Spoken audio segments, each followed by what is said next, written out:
بسم الله الرحمن الرحيم. الحمد لله رب العالمين، والصلاة والسلام على أشرف الأنبياء وسيد المرسلين خاتم النبيين محمد وعلى آله وأهل بيته وصحبه أجمعين. أما بعد، قال الله تبارك وتعالى: قل إن كنتم تحبون الله فاتبعوني يحببكم الله ويغفر لكم ذنوبكم والله غفور رحيم. قل أطيعوا الله وأطيعوا الرسول. صدق اللہ العظیم. ہر مسلمان چاہتا ہے کہ اللہ تعالیٰ کا وہ محبوب بن جائے اور اللہ تعالیٰ بھی اس سے محبت فرمانے لگے، وہ اللہ تعالیٰ سے محبت کرنے لگے. یہ ہر ایمان والے کی دل کی خواہش اور اس کے اندر کا تقاضا ہوتا ہے. جب آدمی کسی کی توجہ اپنی طرف مبذول کرنا چاہتا ہے، کسی کی محبت اور چاہت لینا چاہتا ہے، تو اپنی سمجھ سے کچھ تدبیریں کرتا ہے، کچھ کوششیں کرتا ہے اور آہستہ آہستہ کسی کو اپنی طرف مائل کر لیتا ہے، متوجہ کر لیتا ہے. جیسے دنیاوی محبتوں اور معاشقوں کے بارے میں شاعر نے کہا ہے کہ تجاہل، تغافل، تبسم، تکلم، یہاں تک تو پہنچے خدا خدا کر کے. ایک ترتیب بتا رہا ہے. پہلے محبوب کی طرف سے انجان بن جانا، جانتے بوجھتے بھی ایسا معاملہ کرنا جیسے جانتے ہی نہیں، انجانا آدمی ہے، ایسا سلوک. اور پھر اس کے بعد تغافل، جان کر پہچان کر بھی توجہ نہ دینا، منہ پھیر لینا، دوسری جانب ہو جانا. پھر تیسرے مرحلے میں کچھ مسکرا کے دیکھنا، تبسم کرنا. اور چوتھے مرحلے میں ہمت کر کے گفتگو شروع کرنا، بات کرنا. اب پھر یوں ہوتے ہوتے ہوتے یہ داستان محبت کی تکمیل ہو جاتی ہے. ہر انسان اگر کسی کی توجہ، عنایت، محبت، چاہت اپنی طرف مبذول کرنا چاہتا ہے تو کچھ نہ کچھ جتن اس کو سجھائی دیتے ہیں، کوئی طریقے، کوئی تدبیریں، کوئی ناز و انداز وہ اختیار کرتا ہے، جس سے پھر محبوب متوجہ ہو ہی جاتا ہے اس کی طرف. لیکن اگر ہم بحیثیت مومن مسلم اللہ تعالیٰ کو اپنا محبوب مان کر اللہ تعالیٰ کی محبت، اس کی چاہت، اس کی عنایت، اس کی توجہ اپنی طرف کرنا چاہتے ہیں تو یہاں بھی کچھ نہ کچھ ہمیں کرنا پڑے گا تدبیر. کچھ کام ایسے کرنے پڑیں گے کہ اللہ رب العزت کی عنایت ہماری طرف ہو جائے، اللہ تعالیٰ ہمیں چاہنے لگے، محبت فرمانے لگیں. تو ہمیں نہیں معلوم کہ اللہ تعالیٰ کیسے متوجہ ہوتا ہے، کیونکہ اللہ تعالیٰ ایک حقیقت موجودہ ہونے کے باوجود ہماری آنکھوں سے اوجھل ہیں. اور اللہ کی شان بہت بڑی ہے اور ہماری شان اس کے مقابلے میں کچھ بھی نہیں ہے. تو ہم کیسے جانیں کہ وہ کیا ادائیں ہیں جو اللہ کی عنایتوں کو متوجہ کر لیتی ہیں، اللہ تعالیٰ کی توجہ ہماری طرف ہونے لگتی ہے، اس کی چاہت مبذول ہوتی ہے. تو وہ کیا تدبیریں ہیں، وہ کیا انداز ہیں، کیسے نیاز ہیں جو ہم کر کے اللہ کو اپنی طرف مائل کر سکتے ہیں. تو ظاہر ہے اس پر ہم اپنے سے وقوف نہیں پا سکتے، اپنے آپ سے جان نہیں سکتے، اپنے آپ سے اس حقیقت کو معلوم نہیں کر سکتے، تو ہمارے اور اللہ کے درمیان اللہ کا کلام ہے، قرآن کریم ہے جو نبی کے سینے پر نازل ہوا ہے۔ تو اللہ تعالیٰ نے بندوں کی اس خواہش اور تمنا کو پوری کرنے کا طریقہ بتلا دیا اپنے کلام کے ذریعے، اپنی کتاب کے ذریعے سے، اور وہ یہ ہے کہ قل ان کنتم تحبون اللہ فاتبعونی، آپ کہہ دیجئے کہ اگر ایمان والوں کے دل اللہ کی محبت کے لیے بے چین ہیں، یا اہل کتاب کے دعوے اللہ کے محبوب ہونے کے چل رہے ہیں، نحن ابناء اللہ و احباؤہ، ہم تو بھائی اللہ کے بیٹے ہیں، ہم تو اللہ کے محبوب و چہیتے ہیں، یہ اہل کتاب کے دعوے تھے۔ ان دعووں کے جواب میں بھی یہ آیت ہے، اور اہل ایمان کے صدق طلب کا حل کرنے کے لیے بھی یہی آیت ہے، دونوں کو یہی آیت ہے۔ جو جھوٹے دعوے دار ہیں، مکار ہیں، ان کو بھی کہا جا رہا ہے اے نبی آپ اعلان عام کر دیجئے کہ اگر تم لوگوں کو مجھ سے محبت ہے، یا تمہارا دعویٰ ہے کہ میں تمہارا محبوب، تم میرے محبوب ہو، یا تم چاہتے ہو کہ میری محبت کے حقدار بن جاؤ، میری چاہتوں کا حقدار بن جاؤ، اگر تم یہ چاہتے ہو، دعویٰ ہے تب بھی اور چاہت ہے تب بھی، کیا کرنا ہوگا؟ ایک کام کر لو بس، وہ یہ کہ فاتبعونی، میرا کہنا مان لو، میری اتباع کر لو۔ اتباع کے معنی ہے کسی کے پیچھے قدم بقدم چلنا، وہ جدھر جا رہا ہے ادھر ہی کو چلے جانا، یہ اتباع ہے۔ جیسے مسلمانوں کے حقوق میں ایک حق یہ بتایا گیا کہ اتباع الجنائز، جنازے کا اتباع کرنا۔ جنازے کا اتباع کیسے کرتے ہیں؟ وہ آگے آگے جاتا رہتا ہے، سب اسی کے پیچھے پیچھے جاتے رہتے ہیں، یہ اتباع ہے، پیچھے پیچھے چلنا، بالکل قدم بقدم اسی رخ پر، اسی منزل کی طرف ایک ہی شخص کے پیچھے چلنا، اس کا جو منشا ہے ہمارا بھی وہی منشا ہے، وہ جہاں پہنچنے جا رہا ہے ہم بھی وہیں پہنچنے جا رہے ہیں، یہ اتباع ہے۔ ان کنتم تحبون اللہ، اگر تم اللہ سے واقعی محبت رکھتے ہو، اللہ کو محبوب سمجھتے ہو، تو فاتبعونی، میرا اتباع کرو بھائی، بس میرے پیچھے پیچھے چلو۔ اگر میرے پیچھے پیچھے چلو گے تو کام بن جائے گا۔ کیا کام بنے گا؟ یحببکم اللہ، اللہ تم لوگوں سے محبت کرے گا۔ یہ پکی بات ہے، پکی بات نبی ہی بتا سکتا ہے، باقی سب الل ٹپ باتیں ہیں، تخمینے ہیں، اندازے ہیں۔ سچی اور پکی بات سوائے نبی کے کوئی بھی نہیں بتا سکتا، اس لیے پکی بات نبی بتا رہے ہیں۔ اللہ کی چاہت کے خواہش مند ہو تو بس ایک ہی طریقہ ہے، زیادہ کچھ کرنا بھی نہیں ہے، نہ ترک لذات کرنا ہے۔ دنیا میں مختلف مذاہب ہیں، ان مذہبوں کے چاہنے والے، اس پر چلنے والے بھی کسی اندیکھی طاقت کو طلب کرتے ہیں، اس کی تلاش میں ہوتے ہیں۔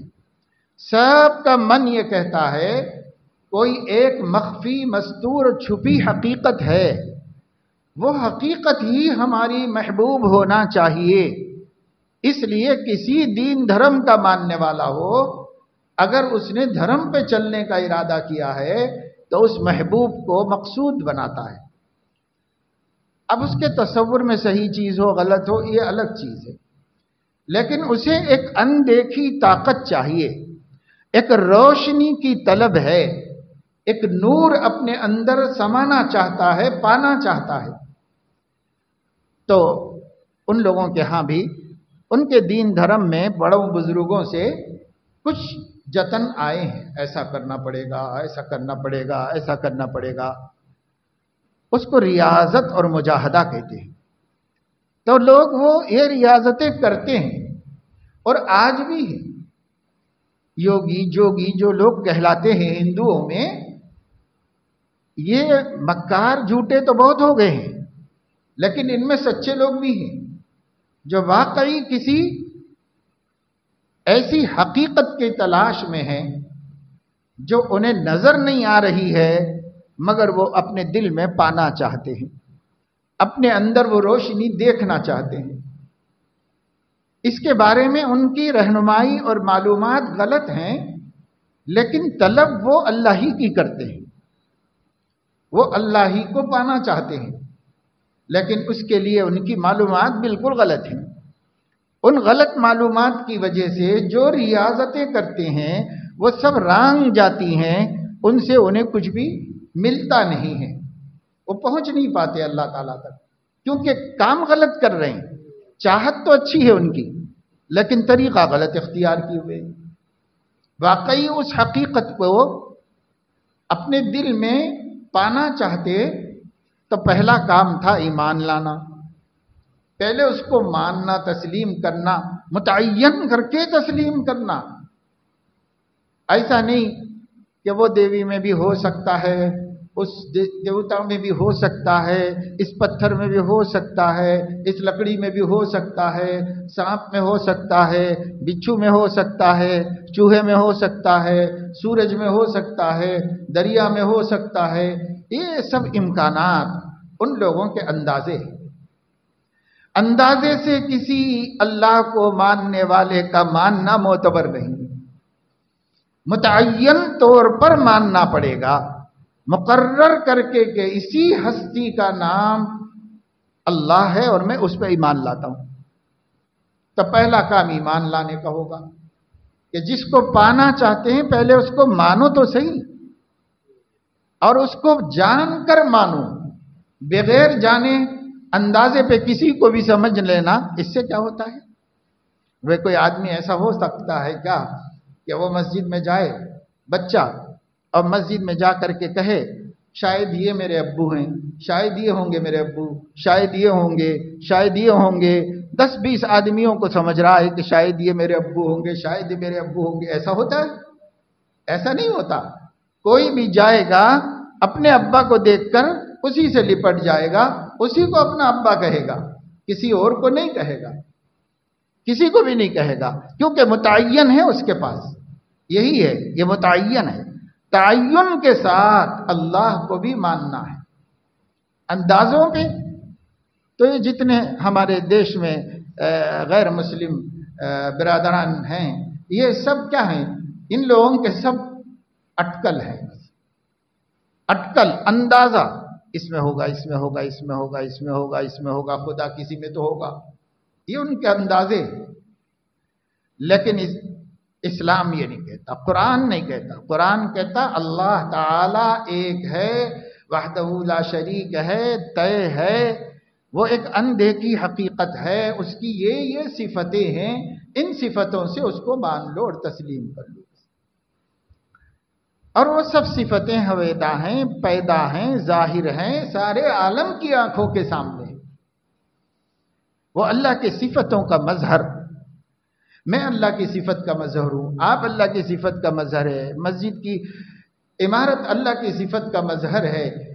آپ کی آنکھیں اللہ کی صفت کا مظہر ہے. آپ جو سن رہے ہیں کانوں سے، یہ کان اللہ کی صفت کا مظہر ہے. میں جو بول رہا ہوں زبان سے، یہ بولنا اللہ کی صفت کا مظہر ہے. ہم جو چل کے آئے، یہ چلنے کا فعل اللہ کی صفت کا مظہر ہے. ہم جو سواری پر بیٹھ کر آئے، وہ سواری اللہ کی صفت کا مظہر ہے. آسمان، زمین، ستارے، چاند، سورج، دریا، جنگل، چھوٹے سے چھوٹا پودا، کوپل، اور بڑے سے بڑا درخت، ایک ذرہ، ایک پہاڑ، اور ایک چراغ، ایک سورج، سب اللہ کی صفتوں کے مظہر ہیں. اور اللہ مظہر ہے، اور یہ سب صفتیں جو نظر آ رہا ہے یہ مظہر ہے. مظہر کے معنی ہے ظاہر ہونے کی جگہ، اور مظہر کے معنی ہے ظاہر کرنے والا۔ تو اپنی صفتوں کو اللہ ظاہر کر رہا ہے۔ اللہ کی ذات ہر جگہ نہیں ہوتی، ذات نہیں ہوتی اللہ کی ہر جگہ، اللہ کی صفات ہوتی ہیں، صفات ہوتی ہیں۔ تو صفات کو ظاہر کرنے والا اللہ ہے۔ جہاں صفت ظاہر ہوئی ہے وہ مظہر، وہ اللہ کی صفت کی علامت ہے، وہ اللہ کی صفت کو سمجھنے کی جگہ ہے۔ یہاں دیکھ کے سمجھ جاؤ۔ گلستان میں جا کے ہر ایک گل کو دیکھا، تیری ہی سی رنگت، تیری ہی سی بو ہے۔ کوئی چیز دیکھو تو اللہ تو نہیں ہے وہ، لیکن اللہ کی صفت کا مظہر ہے۔ اللہ کی ایک صفت ہے مصور۔ تو دیکھو کیسی تصویر بنا دی اللہ نے، ایک پھول کو دیکھو کیسی خوبصورت طریقے سے سیٹ اپ کر کے اس کو اللہ نے رکھا۔ کس نے کیا بھائی؟ کوئی کمپنی نے کیا ہے، کسی کارخانے نے کیا ہے، کسی انسانی ہاتھ نے کیا ہے؟ کس نے کیا؟ آپ نے تو ایک چھوٹا سا پودا لگا دیا تھا، یہ پودا ذرا بڑا ہوا، اس پہ پتے کس نے نکالے؟ اب پتوں میں ڈیزائن کس نے کیا؟ وہ شروع میں خاص کلر کے کیوں ہوتے ہیں؟ پھر بعد میں اس کا رنگ کیسے بدل جاتا ہے؟ اس میں جو نسیں ہیں، ان نسوں کے اندر جو غذا دوڑ رہی ہے، یہ نہ نظر آنے والی نسیں، پائپ لائن، اور اس پائپ لائن کے اندر باقاعدہ پانی کا پہنچنا، غذا کا پہنچنا، اور اس پتے کو سرسبز و شاداب کر دینا، پھر اس میں سے ایک کلی کا نکلنا، اور اس کلی کا رفتہ رفتہ آگے بڑھنا، پھر اس کا چٹکنا، پھر اس کے اندر سے رنگین اور خوبصورت قسم کے پتیوں کا نکلنا، ان پتیوں میں سے خوشبو کا مہکنا، اور ان پتیوں کے اندر شبنم کا گرنا، اور اسے تر و تازہ رکھنا، اور اس کی رگوں کے اندر جڑوں سے پانی کا آنا باقاعدہ طور پر، اور اس کو زندگی و تابندگی دینا، اور اس کو خوبصورتی عنایت کرنا، اور اسے طرح طرح کے کلروں میں ملون کرنا، کلر دینا۔ آپ دیکھو تو ایک پھول میں کتنی قدرتیں ہیں، ہر چیز مظہر ہے۔ اللہ اپنی صفات کا مظہر ہے، اور یہ اس کی صفت کا مظہر ہے۔ بنایا کس نے؟ کون بناتا ہے؟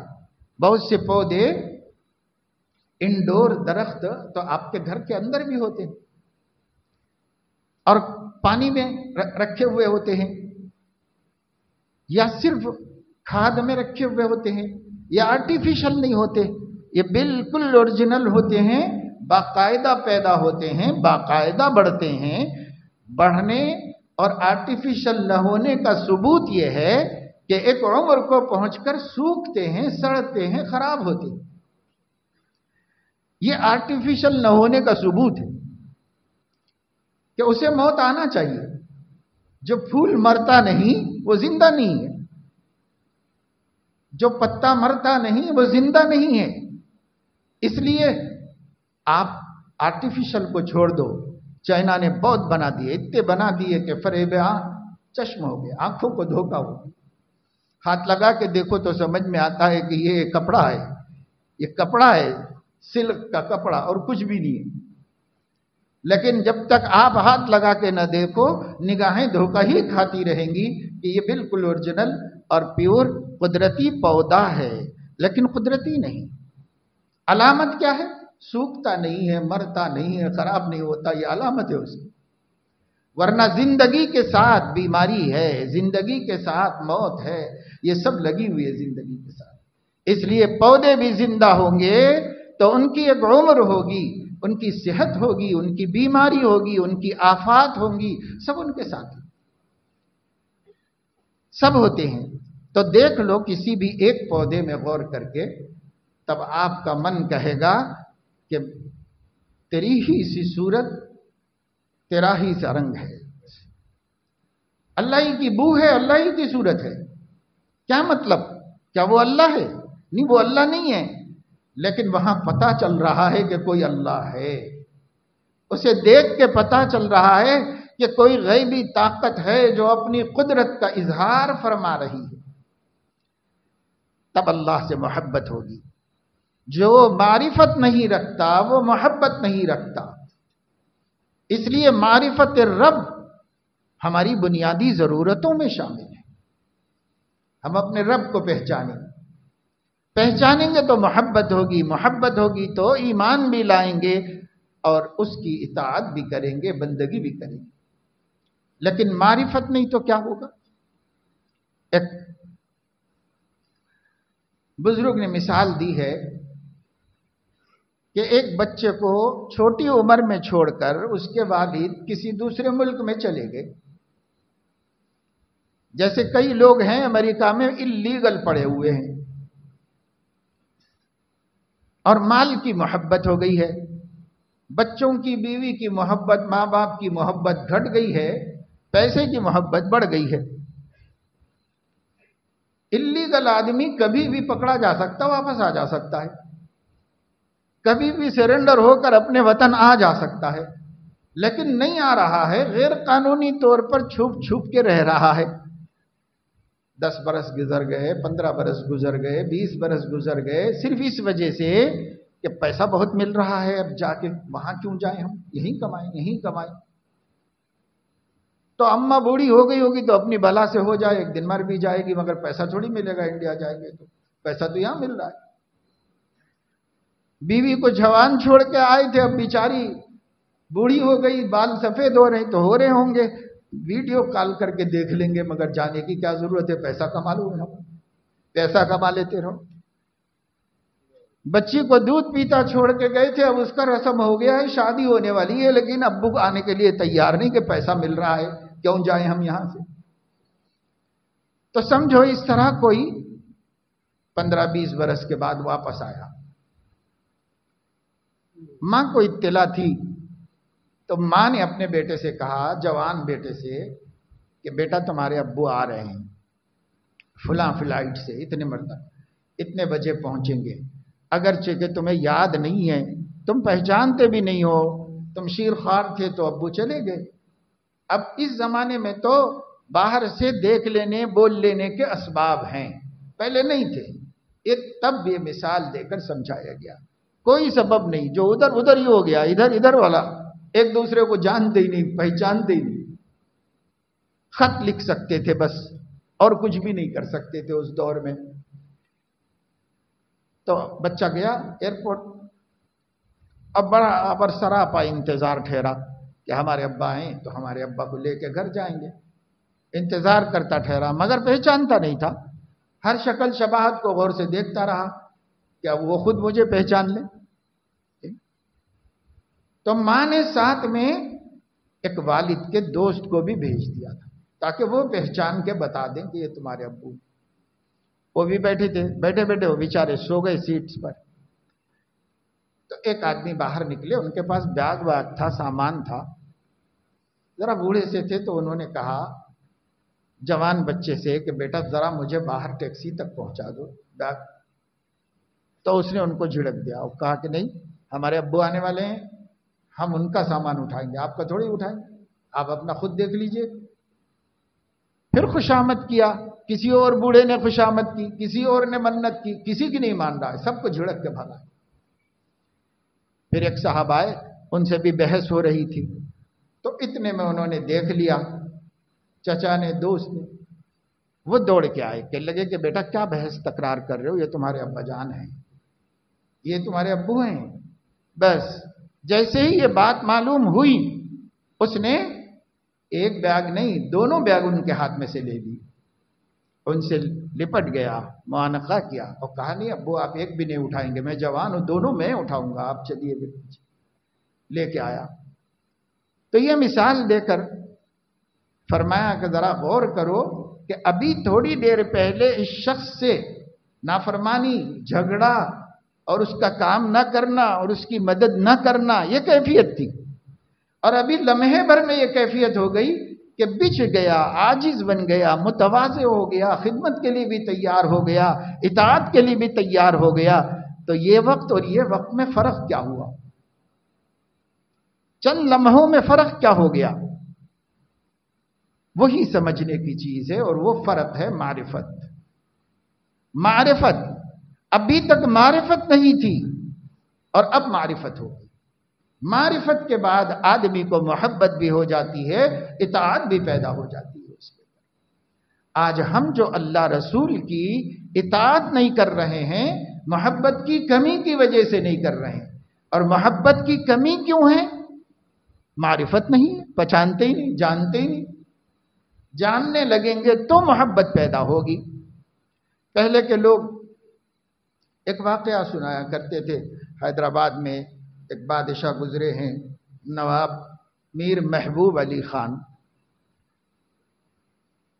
یعنی لاس سے پہلے والے بادشاہ، عثمان علی خان کے والد، وہ بھی بادشاہ تھے، سیدھا سادہ بادشاہ تھا اور بہت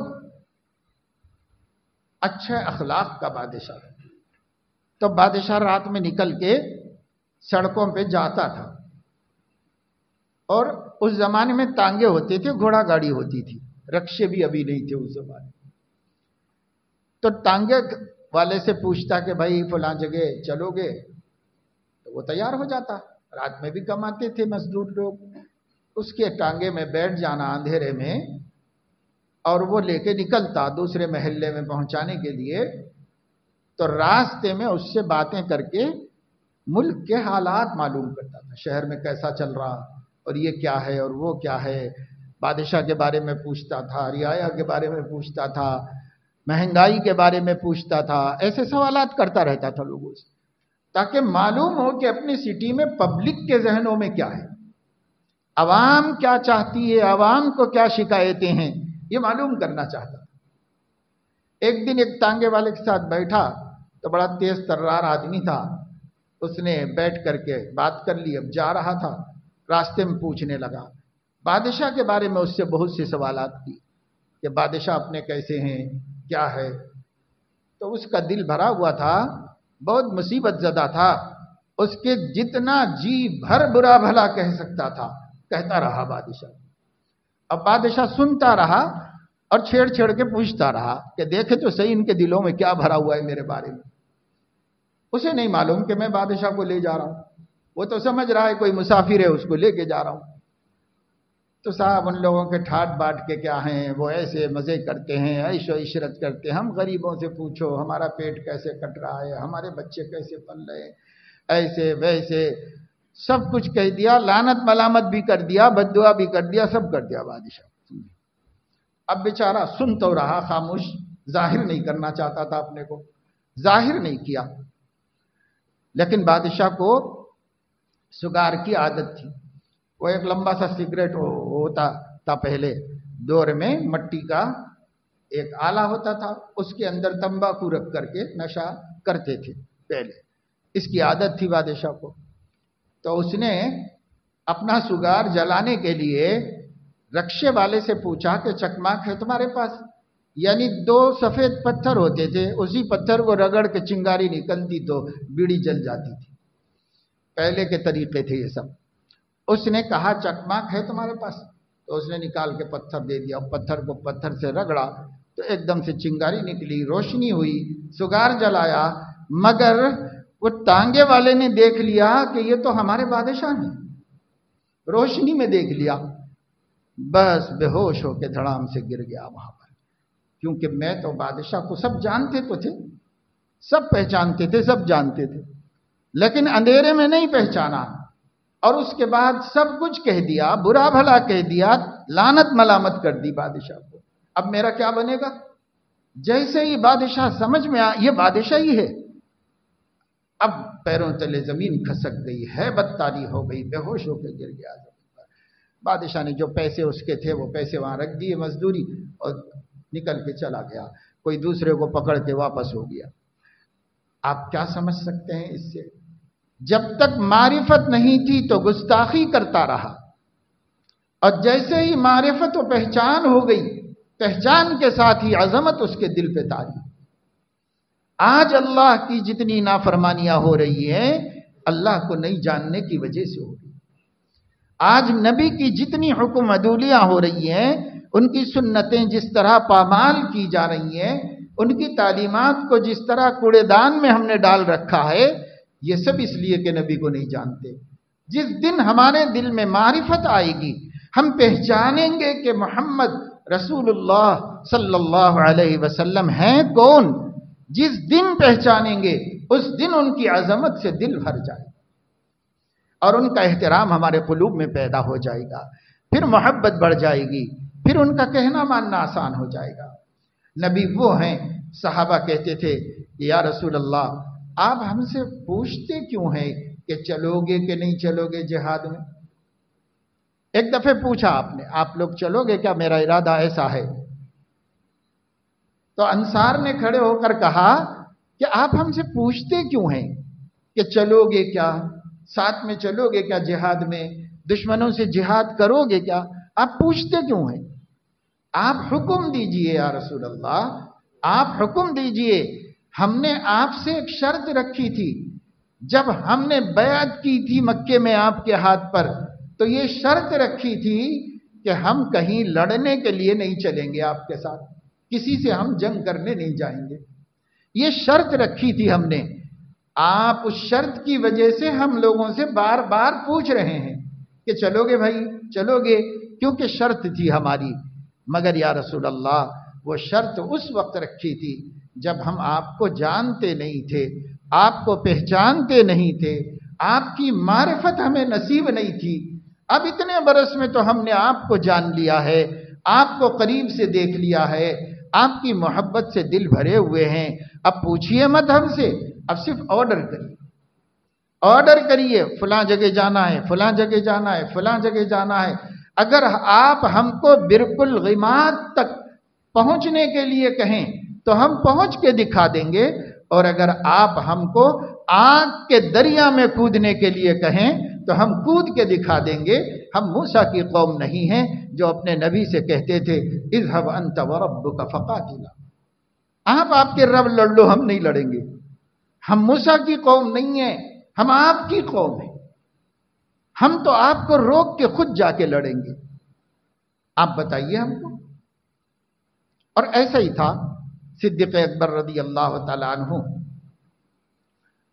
ایک دفعہ حرم شریف میں آئے تو دیکھا کہ لوگوں نے حضرت علیہ السلام پہ حملہ کر رکھا ہے، ایک بھیڑ بھاڑ ہے اور اس بھیڑ میں حضور علیہ السلام ہیں، اور ادھر ادھر سے سب کھینچتان کر رہے ہیں، اور آپ ایک اوپر والی جو چادر ہوتی ہے، عربوں کا لباس شروع میں دو چادریں تھیں، نیچے والی چادر اوپر والی چادر، دو چادروں کا ایک مکمل جوڑا تھا۔ حضرت علیہ السلام کی جو اوپر والی چادر تھی اس کو ایسی کھینچتان ادھر سے ادھر سے کر رہے ہیں دشمن سب مل کے کہ وہ آپ کے گلے میں اٹک گئی ہے، گلے میں اٹک گئی ہے، یعنی دم گھٹ جانے کا خطرہ ہو رہا ہے۔ حضرت ابو بکر نے دیکھا، برداشت کیسے کر سکتے تھے، وہ تو صدیق تھے، یار غار تھے، مکہ مکرمہ میں ہی تھے، ابھی ابتدائی دور تھا یہ، تو صدیق اکبر دوڑ کے اس بھیڑ میں گھسے، اور اس بھیڑ میں گھس کر کے لوگوں کو ہٹا کے چیرتے ہوئے نبی تک گئے اور آپ کو بچایا، آپ کی چادر آپ کے گلے میں ڈھیلی کی، اور اس کے بعد لوگوں سے پوچھا اتقتلون رجلا ان یقول ربی اللہ، لوگوں کیا دشمنی ہے آخر، ایک آدمی کو اس لیے مار ڈالنا چاہتے ہو کہ اس کا جرم یہ ہے کہ وہ ربی اللہ کہتا ہے، میرا رب اللہ ہے، بس اتنا ہی ہے نا، اتنا ہی قصور ہے اس بندے کا، یہ بندہ کہتا ہے میرا رب اللہ ہے، دیوی دیوتا میرے رب نہیں ہے، میرے رب اشیاء مخلوقات نہیں ہیں، میرا رب اصنام و اوثان نہیں ہے، میرا رب پتھر کی لکڑی کی ہاتھوں سے بنائی مورتیاں نہیں ہیں، میرا رب اللہ ہے۔ یہی تو ایک جرم ہے اس بندے کا، ورنہ اس کی اخلاق، اس کی شرافت، اس کا حسب نسب، اس کی خاندانی بزرگی تو تم سب مانتے ہو نا، سب مانتے ہو، جس کا مقام تمہارے دلوں میں یہ تھا کہ تم نام لینا بھی گوارا نہیں کرتے تھے عظمت کی وجہ سے، محبت کی وجہ سے، بجائے محمد کے تم الصادق الامین کہا کرتے تھے۔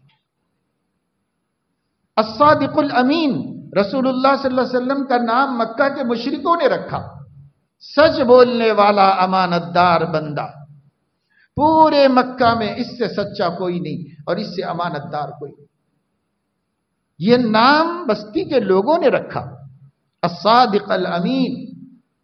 جس کو تم صادق و امین کہتے تھے، جس کی رشتہ داری پر فخر کرتے تھے، جس کے مکے میں پیدا ہونے پر تمہیں ناز تھا، آج اس کے اندر کیا خرابی آ گئی سوائے اس ایک بات کے کہ ان یقول ربی اللہ، بس وہ یہ کہتا ہے کہ میرا رب اللہ ہے، میں تمہارے بتوں کو نہیں مانتا، میں اللہ کو مانتا ہوں۔ اتنی سی بات پر یہ دشمنی، یہ عداوت، یہ بغض و بغاوت کر رہے ہو تم لوگ، کیا مات ڈالو گے بھائی؟ یہ کہہ کر چھڑایا صدیق اکبر نے، لیکن وہ مجمع ہمارے نبی کو چھوڑ دیا، کیونکہ انہوں نے تو چھڑا کے ہٹا دیا تھا آپ کو۔ اب غصے میں ان کے اوپر ہی پلٹ گئے اور سب نے مل کر صدیق اکبر کو مار مار کے بے ہوش کر دیا، اور اسی بے ہوشی کی حالت میں کسی نے لے جا کے ان کو ان کے گھر پہنچا دیا۔ ماں تھی وہ مشرکہ تھی، ابھی مومن نہیں ہوئی تھی، تو ماں نے ان کو اپنے مانڈی پر رکھ لیا، گود میں سر رکھ لیا، زخمی بیٹا۔ ماں پر کیا گزرتی ہے، رونے لگی اور کپڑا لے کر پانی لے کر ان کو پوچھنے لگی، صاف کرنے لگی، اور آہستہ آہستہ صدیق اکبر نے آنکھ کھولی۔ آنکھ کھول کے جب ماں کو دیکھا تو ماں نے کہا بیٹا دودھ پی لے، بہت کمزور ہو گیا ہے، دودھ پی لے، تیرا خون بہہ گیا ہے، تو زخمی ہے۔ تو کہا نہیں پئیں گے، یہ بتاؤ کہ محمد کیسے ہے، یہ بتاؤ مجھے۔ ماں نے کہا انہی کی وجہ سے تو یہ مصیبت آئی ہے تیرے اوپر، پھر انہی کا نام لیتا ہے تو کہا کہ نہیں، میرے اوپر ایک گھونٹ پانی، ایک گھونٹ دودھ حرام ہے، جب تک کہ مجھے یہ پتہ نہ چل جائے کہ میرے نبی خیریت سے ہیں، انہیں اور کچھ نہیں ہوا۔ وہ گھر چلے گئے آرام سے، اتنا مجھے کوئی خبر لاؤ، کوئی تو دو خبر، یہ خبر نہیں آئے گی ایک گھونٹ نہیں پیوں گا، کچھ نہیں کھاؤں گا۔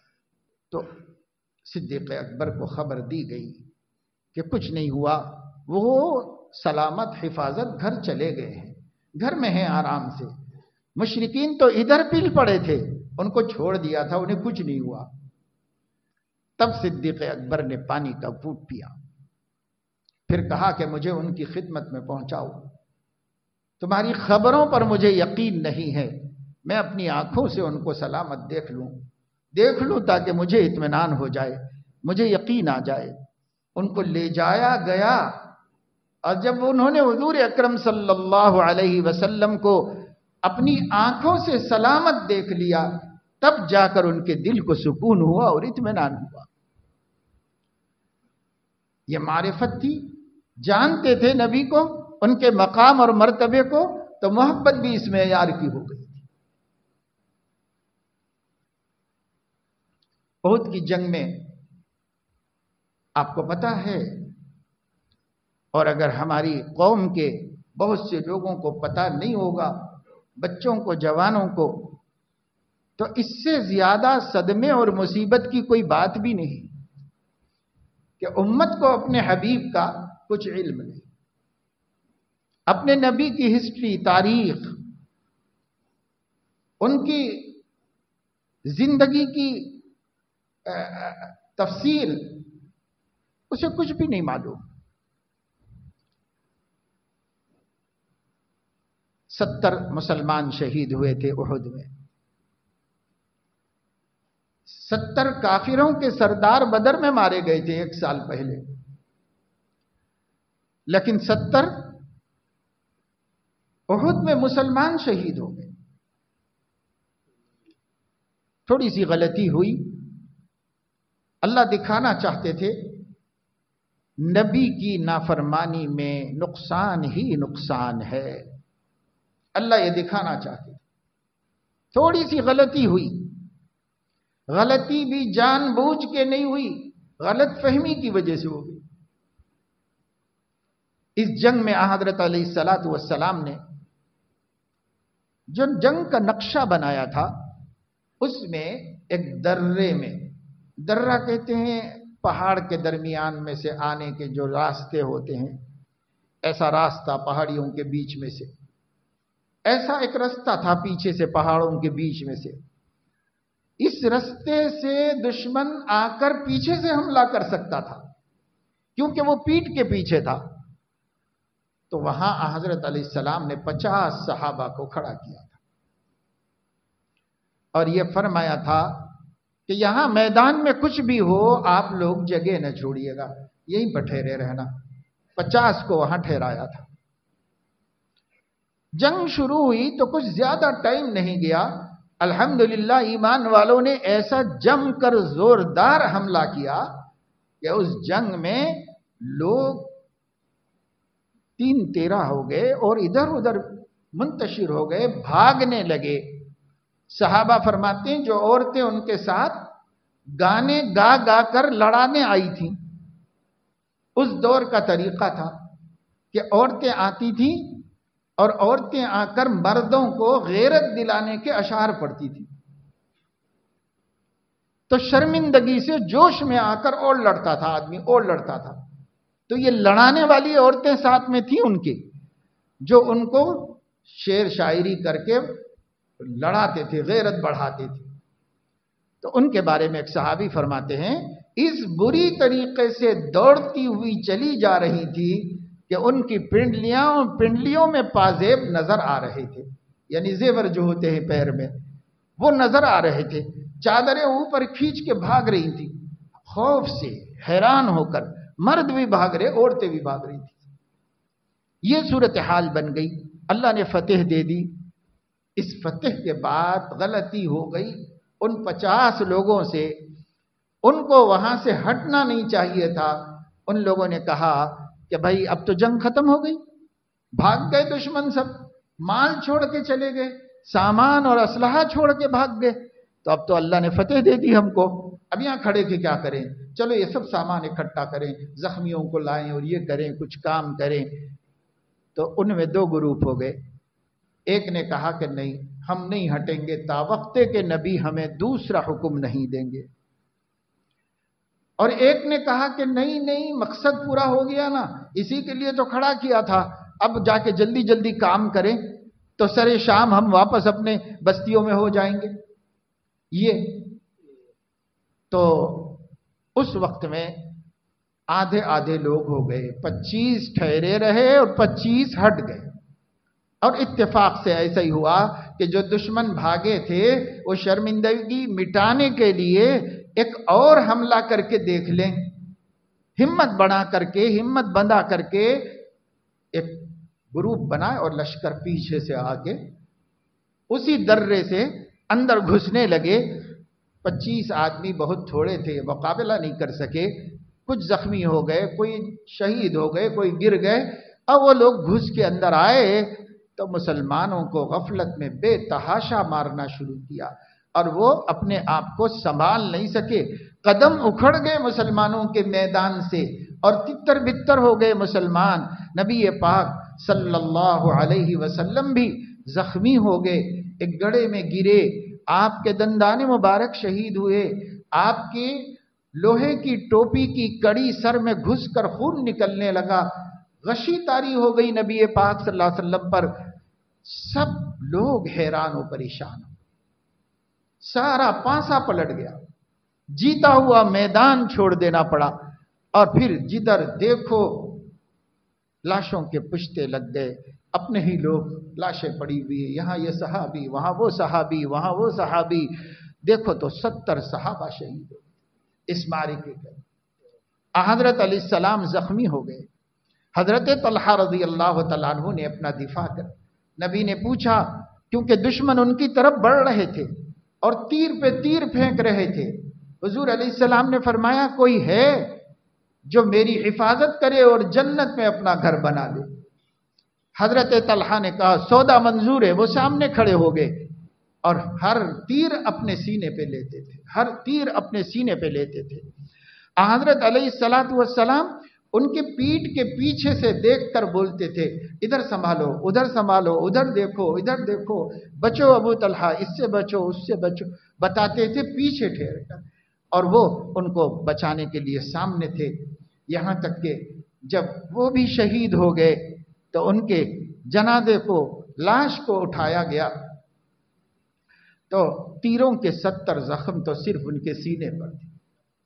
یہ انہوں نے اپنے نبی کو بچانے کے لیے کھائے تھے، نبی کی حفاظت کے لیے کھائے تھے. نبی کی حفاظت ضروری تھی. اگر نبی کی حفاظت نہ کی جاتی اور خود نبی اپنی حفاظت نہ کرواتے صحابہ سے تو پھر اسلام ختم ہو جاتا. اس لیے نبی کی حفاظت ضروری تھی. نبی نے اتنی حفاظت کے باوجود اتنی زخمی ہو.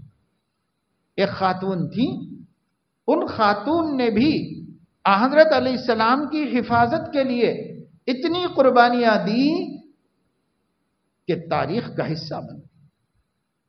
بالآخر ان کے پیر زخمی ہو گئے اور وہ بیچاری بستر پہ لیٹنے کے لیے مجبور ہو گئی. اس وقت تک نبی کی حفاظت کرتی رہی اور نبی پاک صلی اللہ علیہ وسلم کو دشمنوں کے حملوں سے بچاتی رہی. آواز لگایا دشمن کہ دیکھو محمد ختم ہو گئے کہ نہیں ہو گئے، تو حضرت علیہ السلام نے فرمایا کہ خاموشی اختیار کرو. وہ سمجھ گئے کہ آپ بھی ختم ہو گئے. عجیب بات ہے کہ اس معرکے میں صدیق اکبر دور چلے گئے تھے. اب جب صدیق اکبر کو احساس ہوا کہ میں کہاں ہوں، نبی کہاں ہیں، ہم تو سب ایک دوسرے سے بالکل جدا ہو گئے، تو کفار کے مجمع میں سے کسی طریقے سے گھستے پٹتے صدیق اکبر اس جگہ پہ آ گئے جہاں نبی کو چھوڑ کے گئے تھے. اور جب دیکھا کہ نبی زخمی ہیں تو برداشت سے باہر ہو گیا.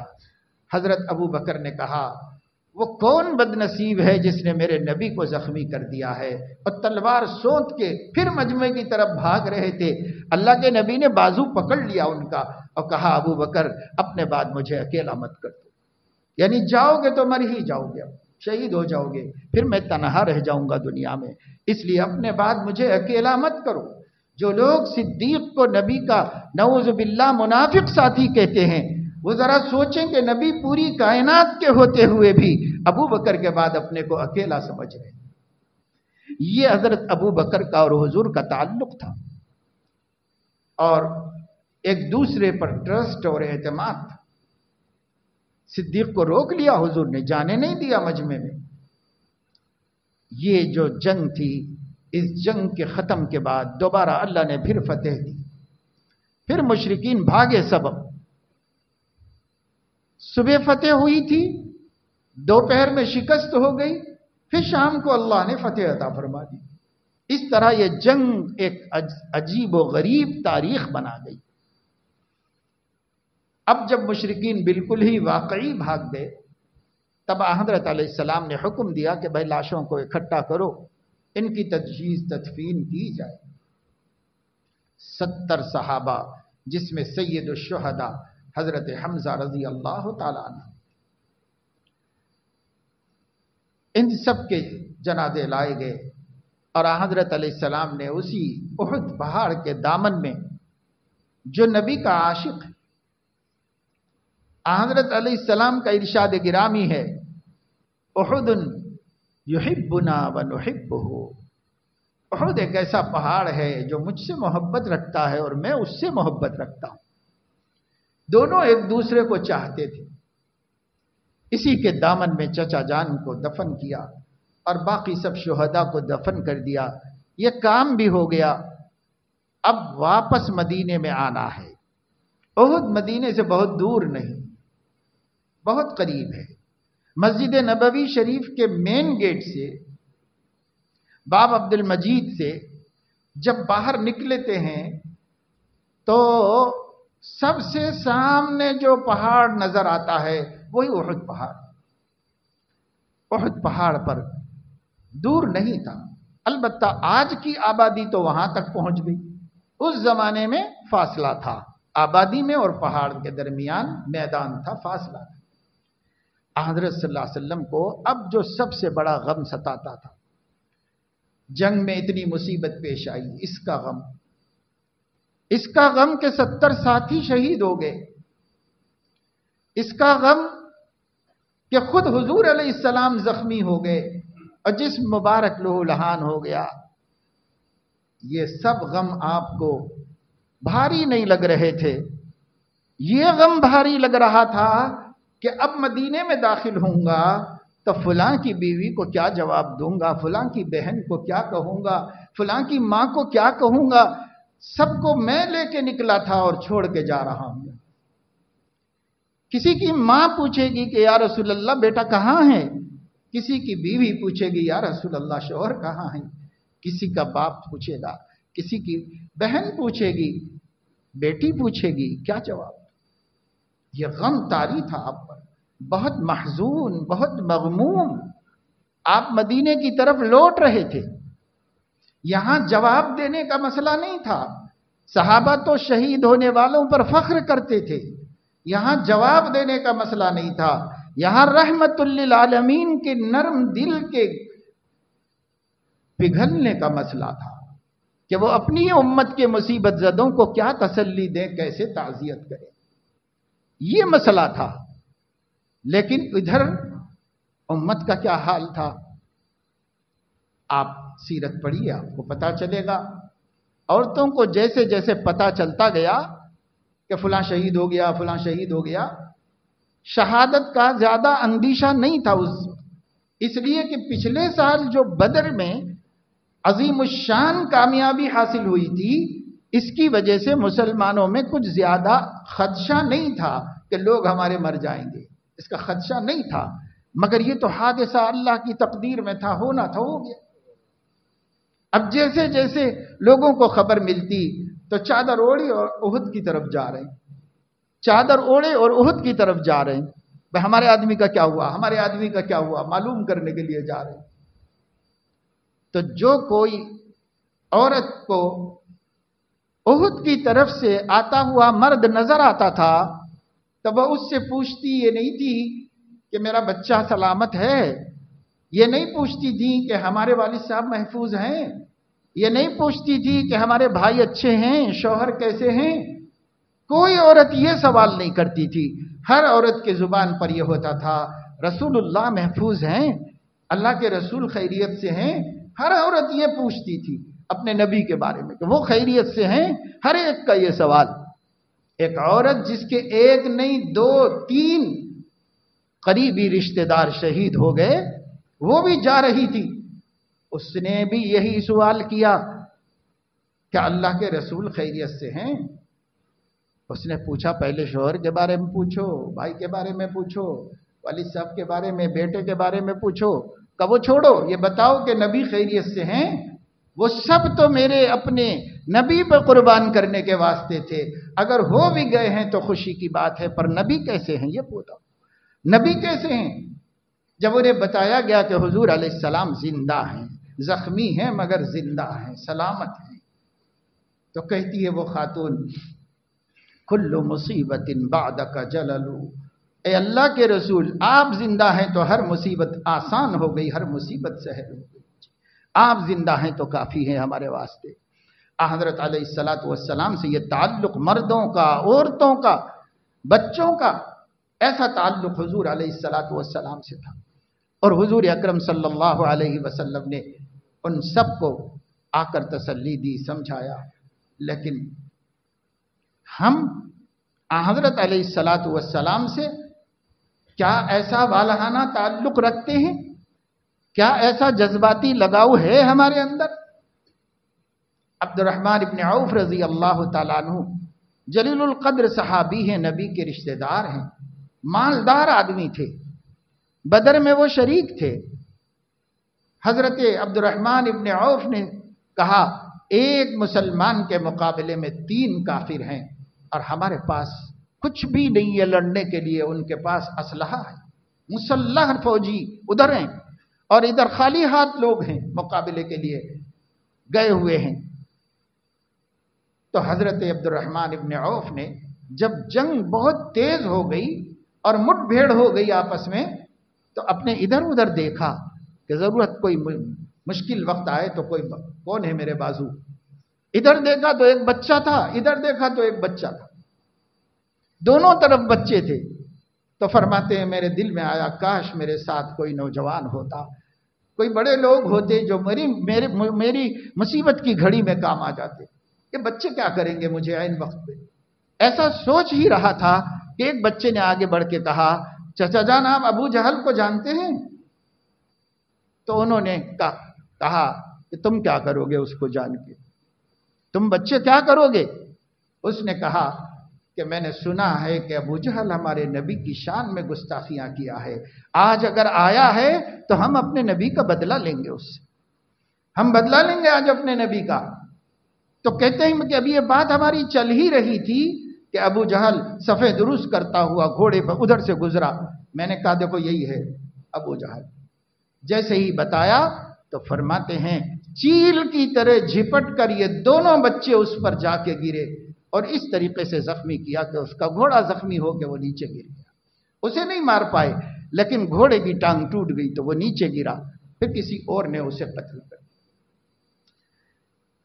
حضرت علیہ الصلوۃ والسلام سے یہ والہانہ محبت، بچوں کی، عورتوں کی، مردوں کی، سب کو ایسی ہی محبت۔ قل ان کنتم تحبون اللہ فاتبعونی یحببکم اللہ، اگر تم اللہ کی محبت کے طالب ہو، اللہ کی محبت چاہتے ہو، اللہ کی چاہتوں کا مصداق بننا چاہتے ہو تو میری اتباع کرو، میرے پیچھے چلو، میرے رستے کو اختیار کرو، میرے طریقے کو اختیار کرو، میرے دین کو اختیار کرو، یحببکم اللہ، اللہ تم سے محبت فرمانے لگے گا، وَيَغْفِرْ لَكُمْ ذُنُوبَكُمْ، اور تمہارے گناہوں کو بخش دے گا، واللہ غفور الرحیم، اللہ بہت بخشنے والا بڑا مہربان ہے۔ لیکن اتباع کرو، اتباع کی کمیوں کو معاف کر دے گا۔ اتباع ہی نہیں کرنا چاہتے نبی کا تو یہ بغاوت کو تو اللہ نہیں معاف کرے گا۔ اتباع کرو، کمی کوتاہی معاف کر دے گا اللہ، سب معاف کرے گا۔ لیکن اتباع ہی نہ کریں تو پھر، اس لیے بھائی اس مبارک مہینے میں مسلمانوں کو خصوصیت کے ساتھ سیدنا محمد الرسول اللہ صلی اللہ علیہ وسلم کی معرفت حاصل کرنا چاہیے، انہیں جاننا چاہیے، ان کو پہچاننا چاہیے، ان کو پہچاننے کا طریقہ سیرت طیبہ کا مطالعہ کرنا چاہیے۔ آپ کے بچوں کو بہت جلد چھٹی ملنے والی ہے، دسہرے کی لمبی چھٹی ہے، غیر مسلموں کی یہ بڑی عید مانی جاتی ہے، اس کے لیے چھٹیاں بھی لمبی ہوتی ہیں۔ آپ کے بچوں کو بھی چھٹی رہے گی اسکولوں میں، آپ کوئی پلان بناؤ کہ ہم بچوں کو کتنے دن کی چھٹی ہے، اتنے دنوں کے اندر تقسیم کر کے حضرت علیہ السلام کی سیرت، آپ کی ولادت سے لے کر آپ کی وفات تک، یہ پوری زندگی کی موٹے موٹے واقعات، 10 دن کی چھٹی ہے تو 10 حصوں میں بانٹ دیجیے، اور روز اتنا حصہ ضرور سنائیے بچوں کو بٹھا کر گھر میں، اور دن میں رات میں جب آپ کو ٹائم ہو بچوں کو لے کے بیٹھیے، بیوی کو، بیٹیوں کو، بیٹوں کو، سب کو لے کے بیٹھ کے گھر میں 10 دنوں میں بانٹ کر حضرت علیہ السلام کی سیرت تھوڑا حصہ کر کے سبق نمبر 1، سبق نمبر 2، سبق نمبر 10 تک سنائیے، پڑھائیے۔ میں ابھی ایک علاقے میں گیا تھا 2-3 دن پہلے، وہاں ایک نوجوان عالم دین ہے، ہمارے شاگرد بھی ہیں، اس علاقے میں بہت اچھا کام کر رہے ہیں۔ انہوں نے ایک کتابچہ مجھے دیا، اس کا تعارف کرا دیجئے بیان میں۔ چھوٹا سا رسالہ تھا اور اس پر لکھا ہوا تھا کہ نبی کریم صلی اللہ علیہ وسلم کی سیرت طیبہ کے 30 اسباق، لیسن 30 لیسن، 30 سبق اس پہ لکھا ہوا تھا، اور انہوں نے یہ بتایا کہ میں اس کو پوری زندگی ولادت سے وفات تک 30 حصوں میں بانٹ دیا ہوں، مختصر تفصیل نہیں، تعارف 30 حصوں میں۔ 30 میں اس لیے بانٹا کہ ربیع الاول میں مسلمان سب کچھ تو کر رہے ہیں پر نبی کو نہیں جانتے، نہ پہلے سے جانتے تھے، نہ اب جانتے ہیں، نہ آئندہ فکر ہے کہ جانیں، باقی سب کرتے ہیں ان کا نام لے کر۔ تو روزانہ اس پورے مہینے میں چاند نظر آنے سے لے کر مہینہ ختم ہونے تک گھر میں ایک ایک سبق سنا کر پوری سیرت گھر میں سنا دیں 30 دن میں۔ کہیں 12 دن کے پروگرام چل رہے ہیں، جیسا پہلی سے لے کے 12 تک، اور 12 میلاد کی تاریخ، لہذا 12 کو ختم، کھلایا پلایا اور ختم۔ ہم گئے تھے شہر میں، غلطی ہو گئی، ذہن میں نہیں تھا، تو کسی کام سے گئے، ایک جاننے والے بہت قریبی آدمی تھے، ان کا انتقال ہوا، تو بچہ فون کیا تو میں نے کہا کہ اچھا میں آتا ہوں، تو جانے کے لیے نکلا۔ ایک اور کام تھا ہمیں نئے پل کے پاس، تو وہاں پر ہم ادھر سے یہ کرتے ہوئے چلے جائیں گے شہر میں، ایسے راستہ اختیار کیا، پتہ نہیں تھا۔ جب ادھر گئے تو ہم پھنس گئے، تقریباً 2.5 گھنٹے پھنسے رہے۔